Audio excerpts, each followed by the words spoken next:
Hello guys, welcome back to my channel do test and be confident. चलो आज video शुरू करते हैं गाइस। आज की वीडियो में हम लोग बहुत ही महत्वपूर्ण खबर के बारे में जानेंगे, जिसमें सरकार एक महत्वपूर्ण कदम उठा रही है संविदा कर्मी के लिए। यानी जितने भी संविदा कर्मचारी थे उनके लिए जो है गवर्नमेंट की तरफ से लगातार प्रयास किया जा रहा है कि उनको संविदा कर्मी को रेगुलर कर दिया जाए। इसी कड़ी में जो है स्कूल शिक्षा विभाग में जो जितने भी कार्यरत कर्मचारी है उनसे जो है जानकारी ऑफिशियली मांग ली गई है।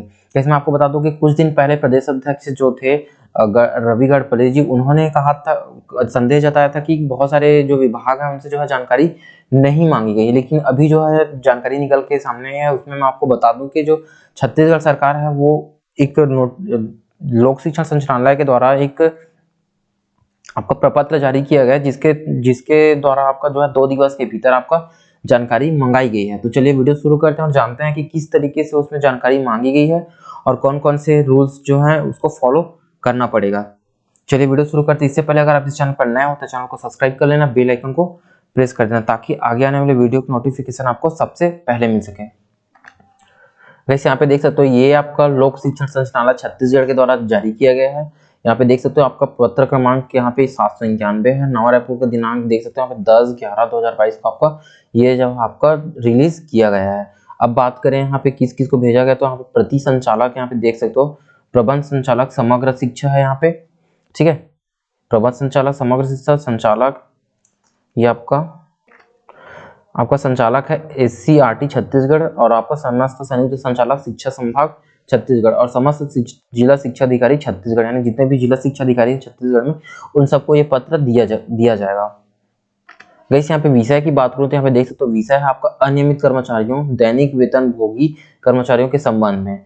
संदर्भ में आपका जो 13/9/2022 यानी 13 सितंबर 2022 को एक लेटर जारी किया गया था, उसमें जो है आपका उसमें ऐड करते हुए इस पत्र को दिया गया, संशोधित प्रपत्र मान सकते हो इसको। यहाँ पे लिखा गया कि विषय अंतर्गत शासन के संदर्भित पत्र की छायाप्रति संलग्न का अवलोकन करने का कष्ट करेंगे, जिसमें शासन द्वारा अनियमित कर्मचारियों दैनिक वेतनभोगी संविदा में जो कार्यरत कर्मचारी हैं उनके संबंध में जो है जानकारी चाही गई है। यानी जितने भी आपके दैनिक वेतनभोगी संविदा कर्मचारी हैं उनकी जानकारी जो है गवर्नमेंट इस प्रपत्र के माध्यम से मांगना चाह रही है। यहाँ पे कहा गया कि अतः शासन द्वारा चाही गई जानकारी निर्धारित प्रपत्र में एक्सेल शीट हार्ड एवं सॉफ्ट कॉपी में तैयार कर विभाग का जो ईमेल है यानी cg.dpi.directory@gmail.com में जो है 2 दिवस के भीतर आपको उपलब्ध कराने का कष्ट करेंगे, यानी यहाँ पे कहा जा रहा है। अब बात करें यहाँ पे प्रपत्र की, यहाँ पे देख सकते हो संलग्न उपरोक्त अनुसार संशोधित प्रपत्र, यानी एक संशोधित प्रपत्र जो है भेजा गया है यहाँ पे। इससे पहले जो 13/9/2022 को ये जारी किया गया था। वैसे इस प्रपत्र को देख सकते हो, मैं इसको रोटेट कर देता हूँ। यहाँ पे देखिए ये आपका रोटेट हो गया। यहाँ पे देखिए यहाँ पे आपको लिखा गया है स्कूल शिक्षा विभाग अंतर्गत अनियमित कर्मचारी दैनिक वेतनभोगी संविदा कर्मचारियों की जानकारी के संबंध में। वैसे यहाँ पे मैं आपको बता देता हूँ कि किस तरीके से आप इसकी जानकारी को बना सकते हो। सबसे पहले आप यहाँ पे दिया गया है आपका पहला कॉलम है क्रमांक का, दूसरा है आपका जिला कार्यालय का नाम का, तीसरा है आपका पद नाम, चौथा आपका पद संख्या, साथ ही आपका 5वां जो कॉलम है आपका अनियमित दैनिक वेतनभोगी एवं संविदा कर्मचारियों की नियुक्ति में जो खुले विज्ञापन या भर्ती प्रक्रिया का पालन किया गया है कि नहीं, ये यहाँ पे पूछा गया है। 6वां आपका है अनियमित दैनिक वेतनभोगी एवं संविदा कर्मचारी में उक्त पद की निर्धारित, मतलब यहाँ पे आपको योग्यता से रिलेटेड क्वेश्चन पूछा गया। यहाँ पे कर्मचारी जिस पद पर कार्यरत है वह पद जो है विभाग में की पद संरचना में है कि नहीं, ये आपके यहाँ पे पूछा गया है। इसके बाद आपका 8वां नंबर का कॉलम है आपका क्या इन नियुक्तियों में आरक्षण नियम का पालन किया गया है, जो आरक्षण रोस्टर जारी किया जाता है गवर्नमेंट की तरफ से उसका पालन जो अभी किया गया है कि नहीं, इस जो नियुक्ति हुई उसमें, ये पूछा गया। इसके बाद आपका 9वां नंबर है वर्तमान में कार्यरत पद पर क्या मानदेय भुगतान किया जा रहा है, यानी इसके लिए भी आपका एक पूछा गया कि कितना मानदेय जो अभी वर्तमान में काम कर रहे हैं वहां पे दिया जा रहा है। साथ ही अगर वो नियमित हो जाते हैं तो उसमें कितना वेतन उसको दिया जाएगा, ये भी जानकारी आपका पूछा गया है। यानी 10 पॉइंट जो आपका यहाँ पे दिया गया है गवर्नमेंट की तरफ से। अब बात करें तो इसको बनाने का तरीका कैसे रहेगा। जिला का नाम आप देख सकते हो, आपका जिला का नाम जो रहेगा आप अपना डालोगे, फिर पद नाम में होगा। जैसे अगर मैं पद संरचना की बात करूं, मैं एक स्कूल शिक्षा विभाग की बात कर रहे हैं यहाँ पे, तो स्कूल शिक्षा विभाग में नॉर्मली क्या होता है, स्कूल शिक्षा विभाग की बात करूं तो मैं नॉर्मली एक रहते हैं, सबसे पहले आपका व्याख्याता का पद रहता है, ठीक है, व्याख्याता है। अगर हायर सेकेंडरी तक आपका हायर सेकेंडरी तक है तो व्याख्याता के बाद आपका शिक्षक हो सकता है, ठीक है। शिक्षक के बाद आपका सहायक शिक्षक होते हैं, ठीक है, सहायक शिक्षक के पद होते हैं।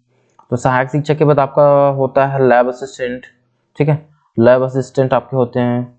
लैब असिस्टेंट की बात करें उसके बाद आपका लाइब्रेरियन है, ठीक है। अभी जितने भी ऑटोनॉमस खुल रहे हैं आपके, उसमें सब लाइब्रेरियन की पोस्ट हैं। कंप्यूटर टीचर होते हैं। तो इन सारे पोस्ट को आपको यहाँ पे क्या करना पड़ेगा, पद नाम, पद नाम में आपको इन सारे पोस्ट को लिखना पड़े। अब यहाँ पे पद संख्या, तो पद संख्या में क्या करना पड़ेगा, लेक्चरर के आपके यहाँ जो पोस्ट हैं वो कितने हैं, ठीक है। उसके बाद आपकी शिक्षक के पोस्ट कितने हैं आपके यहाँ, ये बताना पड़ेगा, यानी शिक्षक के जो पोस्ट हैं वो कितने हैं यहाँ पे बताना पड़ेगा। उसके बाद सहायक शिक्षक के कितने पोस्ट हैं वो बताना पड़ेगा, ठीक है। लैब असिस्टेंट के कितने पोस्ट हैं वो बताना पड़ेगा, फिर लाइब्रेरियन के कितने पोस्ट हैं वो बताना पड़ेगा। इस तरीके से आप क्या करोगे, यहाँ पे पद नाम लिखोगे, यहाँ पे पद संख्या लिखोगे, ठीक है। उसके बाद यहाँ पे क्या करना है आपको, यहाँ पे पूछा गया कि भर्ती प्रक्रिया का पालन किया गया है कि नहीं, तो यहाँ पे आपका क्या करना रहेगा, यहाँ पे हाँ या फिर ना में आपको जवाब देना पड़ेगा। यानी अगर प्रक्रिया का पालन किया गया तो आप हाँ कर सकते हो, नहीं किया गया तो नहीं कर सकते। अगर नहीं करते हो तो आप रेगुलर के लिए जो है एलिजिबल नहीं हो, क्योंकि जो गवर्नमेंट चाह रही है कि इन सारे बिंदुओं को जो है कम से कम आपका पालन किया जाए, तभी जो है आपका रेगुलर करने के लिए आप बाध्य रहेंगे। अब गई बात मैं बता दूं कि इसमें आपको टाइमिंग का कोई जिक्र नहीं किया गया है, यानी जितने भी प्रपत्र जारी कर रहे हैं, चाहे वो आपका 13/9/2022 को जो प्रपत्र जारी किया गया था उसमें, या फिर आपका जो आपके जो अभी जो प्रपत्र जारी किया गया इसमें भी जो है आपका समय, यानी कितने साल से ये काम कर रहा है, इस शब्द का यूज नहीं किया गया है। यानी यहाँ पे आप देख सकते हो गवर्नमेंट जो है इस तरीके का कोई वर्ड यूज नहीं कर रही है कि कितने समय से ये कार्य कर रहा है। यानी ऐसा भी हो सकता है कि जितने भी लोग काम कर रहे हैं यहाँ पे उन सबको रेगुलर करने का प्लान बनाया जा रहा है, यानी संबंधित जो पोस्ट फील्ड है उसमें से ये भी हो सकता है गवर्नमेंट की तरफ से। तो इस तरीके से आप यहाँ पे हाँ या ना में यहाँ भी जवाब दे सकते हो, साथ ही यहाँ पे हाँ ना में जवाब दोगे। इसके बाद आता है आपका वर्तमान में जो उसका मानदेय कितना है, यानी अगर वो लेक्चरर का पोस्ट है तो 38,100 आपका अगर उसका बेसिक रहता है, ठीक है। और अगर टीचर है तो 25,300 रहता है। इसी तरीके से आपका जो जितने भी पोस्ट होते हैं उसका जो है आपका मानदेय दिया जाता है, ठीक है। तो उस हिसाब से आप अपना मानदेय यहाँ पे तय कर सकते हो। तो अगर लेक्चरर है तो लेक्चरर के हिसाब से आप उसका मानदेय तय करोगे, वर्तमान में क्या मिल रहा है लेक्चरर का, फिर उसी तरीके से आपका दूसरे जितने भी पोस्ट हैं उसका जो मानदेय आप यहाँ पे लिखोगे। साथ ही आपका जो नियमित अगर हो जाते हैं, ठीक है, उसी पोस्ट में अगर कोई नियमित काम कर रहा है तो उसका जो बेसिक है स्टार्टिंग में वो कितना उसको दिया जा रहा है, इस तरीके से जो है यहाँ पे आपको जानकारी बना के भेजनी है, ठीक है। यहाँ पे इस तरीके से आप जानकारी बना सकते हो। अब ये जानकारी आपको कहाँ भेजना है ये भी देख सकते हो। यहाँ पे अगर आप जानकारी बना लेते हो तो फिर आपको 2 दिवस के भीतर जो है आपको क्या करना है, यहाँ पे एक्सेल सीट में, ठीक है, एक्सेल सीट में आपको क्या करना है, गवर्नमेंट को आप अटैच कर सकते हो Excel sheet plus hard copy. अगर आप स्कूल से बना रहे हो तो आपका जो प्रिंसिपल रहेगा वो ऑथोराइज्ड रहेगा, ठीक है। आप प्रिंसिपल से साइन करा के इसको भेज सकते हो। साथ ही अगर आप डीओ कार्यालय से बना रहे हो या डीओ ऑफिस से बना रहे हो तो आप क्या करोगे, आपका डिस्ट्रिक्ट एजुकेशन ऑफिसर जो होंगे उनका जो सिग्नेचर रहेगा उसके सिग्नेचर के बाद ही वो ऑथोराइज्ड होगा। उसके बाद ही जो आपका लोक शिक्षण संचालनालय है वो, उसके बाद आप क्या करोगे, cg.dpi.directorate@gmail.com पे आप क्या करोगे, यहाँ पे मेल कर दोगे। यस, अभी जो है इसका डेट निकला नहीं है, आप अभी भी इसमें मेल कर सकते हो क्योंकि 2 दिवस के भीतर मांगे थे। 10 तारीख का ये विज्ञापन है आपको मैं आज है आपका 15, यानी 3 दिन हुआ है, ज्यादा दिन नहीं हुआ, क्योंकि गवर्नमेंट सिर्फ जल्द करने के लिए ये 2 दिवस से 3 दिवस का जो वर्ड होता है वो यूज किया जाता है। क्योंकि आपको पता ही होगा गवर्नमेंट में हमेशा जो काम होता है वो धीरे होता है, इसलिए जो है गवर्नमेंट चाहती है कि जल्द से जल्द इस काम को किया जाए। इस तरीके से आप जानकारी बना के एक्सेल सीट और हार्ड कॉपी के माध्यम से गवर्नमेंट की जो ऑफिशियल मेल है उसमें आप मेल कर सकते हो। गाइस, आई होप आपको ये वीडियो जानकारी पसंद आई होगी और समझ आई होगी। अगर आप रेगुलर होना चाहते हो और किसी तरीके का कोई दिक्कत नहीं होना चाहते तो आप कम से कम अपने तरफ से जो है मेल कर दीजिए। गवर्नमेंट अगर रेगुलर करना चाहते तो कर सकती है, नहीं करना चाहती तब भी वो गवर्नमेंट के ऊपर डिपेंड करती है। आप अपना काम कर दीजिए।